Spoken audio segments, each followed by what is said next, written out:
Pada video kali ini kami ingin menjelaskan sedikit materi tentang profil bisnis di bidang kuliner. Sebelumnya perkenalkan kami dari kelompok 5 yang beranggotakan Putri Amelia, Muhammad Nur Andika Akbar, Inaya Nur Syahbani, Nur Fitra Yusran, Nur Fitri Ramadhani, dan Yuliana. Adapun materi kita kali ini yaitu yang pertama ruang lingkup bisnis, yang kedua bentuk usaha, yang ketiga lingkungan perusahaan, yang keempat para pemangku kepentingan dan etika bisnis, yang kelima tanggung jawab sosial perusahaan. Ruang lingkup bisnis. Adapun 3 tren bisnis dalam lingkungan eksternal yang akan menciptakan peluang bisnis saat ini yaitu yang pertama ayam geprek,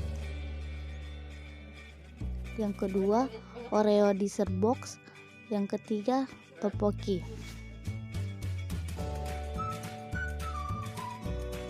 Selanjutnya, perkembangan bisnis kuliner saat ini. Food technology startup. Gambar di samping merupakan contoh food technology startup. Jadi, apa sih food technology startup itu? Food technology startup atau biasa disebut food and beverage startup merupakan salah satu perkembangan bisnis kuliner saat ini yang memiliki peluang terbuka lebar bagi pebisnis kuliner. Food technology startup juga membantu kita dalam pemilihan kuliner. Melalui food teknologi startup ini, kita dapat berbelanja kuliner dengan mudah dari rumah tanpa harus ke warung, toko, restoran, dan lain-lain. Adapun produk kuliner yang akan menjadi produk bisnis kami yaitu ayam geprek. Geprek adalah istilah dalam bahasa Jawa yang berarti dipukul, ditekan, atau dilumatkan. Jadi, ayam geprek merupakan ayam goreng tepung yang renyah yang dilapisi dengan adonan tepung terigu sebelum digoreng, dan setelah digoreng ayam tersebut dipukul atau ditekan menggunakan ulekan serta dicampur dengan sambal. Saat ini banyak muncul variasi baru ayam geprek, yaitu ayam geprek mozzarella, ayam geprek sambal mata, ayam geprek sambal hijau, dan lain-lain. Selanjutnya, pesaing langsung maupun produk substitusinya. Pesaing langsungnya yaitu PT yang memiliki produk atau layanan yang sama dengan PT kami, yaitu PT Kuliner Ayam Geprek. Adapun produk substitusinya yaitu tempe, ikan, telur, dan lain-lain sebagai pengganti ayam geprek. Selanjutnya, bentuk usaha. Adapun profil bisnis usaha kami sebagai berikut. Bisnis kami bernama Geprek Rokobi yang beralama di Jalan Fitra Notara.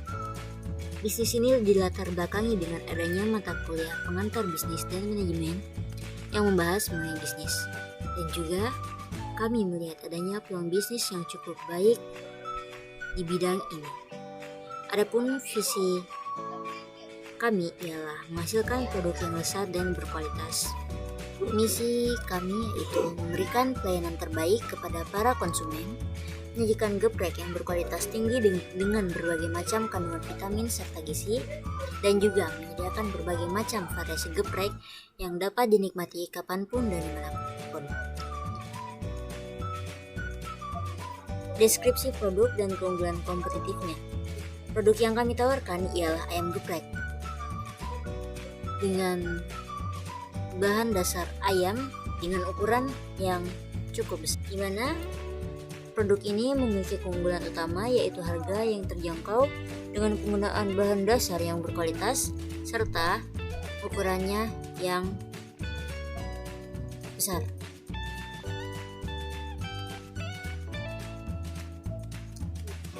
Kami menggunakan sistem sumber modal bootstrapping, di mana kami berenam menggunakan tabungan pribadi masing-masing yang disatukan menjadi modal awal. Oleh karenanya, Kami memiliki kendali penuh atas usaha yang kami miliki, karena sumber dana yang kami gunakan berasal dari kami sendiri. Adapun pemegang kepentingan utama dalam bisnis ini ialah pemilik bisnis atau owner, di mana kami berenam berperan sebagai owner dari bisnis tersebut, dikarenakan sumber pembiayaan yang kami gunakan ialah bootstrapping. Selanjutnya, bentuk kepemilikan bisnis yang kami pilih yaitu perseroan terbatas terbuka. Sedangkan bentuk kerjasama pengembangan bisnis yang kami rencanakan yaitu joint venture. Lingkungan perusahaan. Selanjutnya, lingkungan khusus dan lingkungan umum yang mempengaruhi kegiatan bisnis. Lingkungan khusus adalah lingkungan yang langsung mempengaruhi kegiatan perusahaan, yaitu pemasok, pelanggan, pesaing, teknologi, dan sosiopolitik. Selanjutnya, lingkungan umum. Lingkungan umum adalah lingkungan yang tidak langsung mempengaruhi kegiatan perusahaan, yaitu politik, hukum, sosial, perekonomian, kebudayaan, pendidikan, teknologi, dan demografi. Pengaruh sistem ekonomi terhadap bisnis.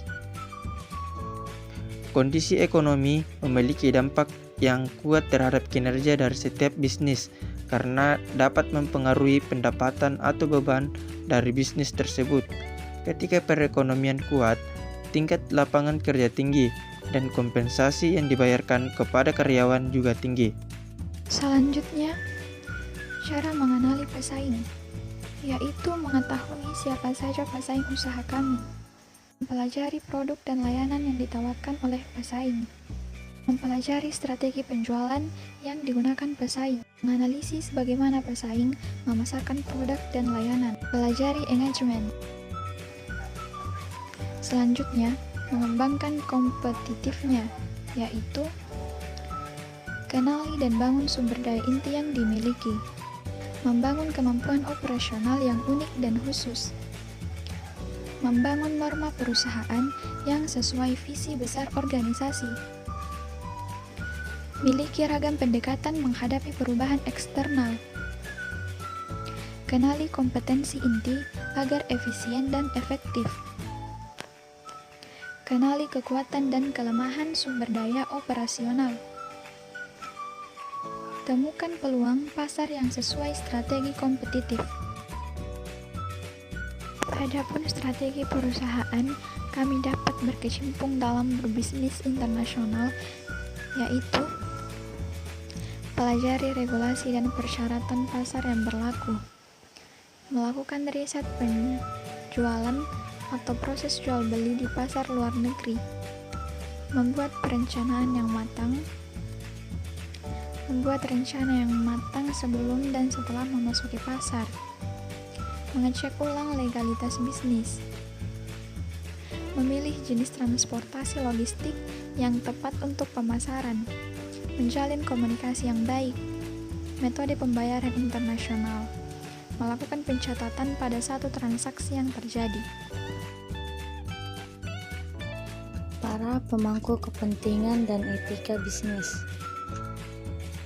Adapun para pemangku kepentingan yang terlibat dalam bisnis kami yaitu: pertama, pemilik atau owner; kedua, supplier atau pemasok; ketiga, konsumen atau pelanggan; keempat, kompetitor atau pesaing. Selanjutnya, perilaku etika kepada masing-masing pemangku kepentingan. Pertama, supplier atau pemasok menetapkan penyedia barang dan jasa berdasarkan kemampuan dan prestasi. Pelaksanaan pembayaran kepada penyedia barang dan jasa dengan tepat waktu dan jumlah yang tepat. Memelihara komunikasi yang baik dengan penyedia barang dan jasa, termasuk keluhan dan kritik. Kedua, pelanggan atau konsumen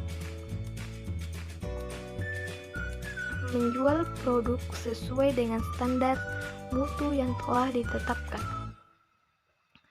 membuka layanan pelanggan dan keluhan pelanggan tanpa melakukan diskriminasi terhadap pelanggan.